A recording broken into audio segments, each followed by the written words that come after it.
Hello everybody, welcome back to the new episode of Excellent Design. In this episode we will talk about double exposure, and of course in this video we will use Photoshop CC.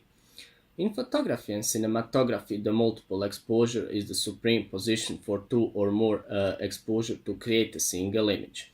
The exposure value may or may not be identical to each other. Digital technology enables images to be superimposed over each other using image editing software such as Adobe Photoshop, Affinity Photo, or GIMP. Also, if you want to know more about these image editing softwares, you can find my video, and the link of that video will be in description.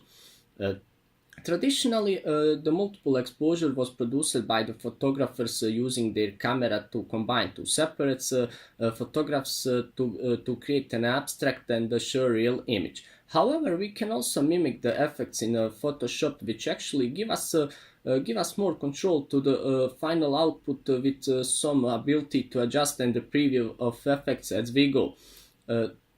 Follow this step-by-step tutorial and we will learn how to create a double exposure.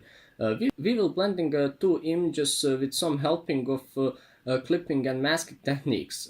Guys, that's all from me. Open Photoshop and let's get learn how to create a double exposure. Also, there is one thing I need to mention. Don't forget to like and subscribe my channel. And see you in the